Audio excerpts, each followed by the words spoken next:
जय शिवराय मित्रांनो. अरे सर्वजण कसे आहात? मजेत ना? आणि आपण मजेमध्ये असेलच पाहिजे. नसण्याचं कारण काय? आपण मजेमध्ये आहोत मित्रांनो. आपल्याला इंग्लिश समजतं पण बोलता येत नाही. खरी समस्या काय मला सांगा? पटकन आपल्याला बोलता येत नाही ही आपली खरी समस्या आहे. आणि कारण काय? एक तर आपल्याला वाक्यांच्या रचना कशा बनतात हे आपल्याला अजिबात माहित नसतं, किंवा दुसरं म्हणजे क्रियापद आपल्याला पाठ नसतात, किंवा योग्य वेळेला क्रियापद आपल्याला आठवत नाही ही आपली खरी समस्या आहे. म्हणजे आपला सराव कमी पडतो. आपण कुठे कमी पडतो?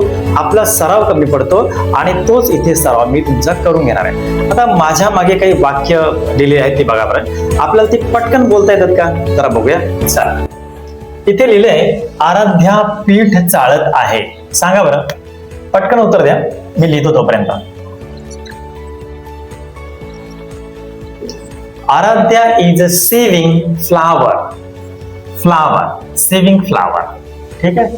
दुसरा, रेश्मा नट्टापट्टा करत आहे. नट्टापट्टा म्हणजे सजना सवरणं, सजना धजना. सांगा, पटकन उत्तर सांगा.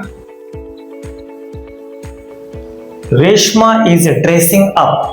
ड्रेसिंग अप ना, गेटिंग रेडी. मी चूळ भरत आहे. पटकन सांगा.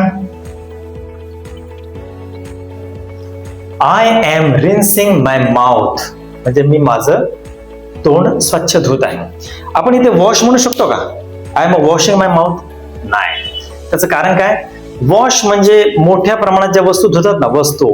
आता समजा car wash, body wash, hand wash, face wash, wash मोठ्या प्रमाणात होतात ते. रिन्स म्हणजे काय? हलक्या पाण्याने धुणे, त्याला रिन्स म्हणतात. म्हणून इथे चूळ भरण्यासाठी आपण रिन्स वापरतो. I am rinsing my mouth, rinse. अशीच नवनवीन माहिती घेण्यासाठी माझ्या व्हिडिओला सबस्क्राईब करा आणि दररोज घ्या 3 नवीन वेगळी वाक्य. चला तर.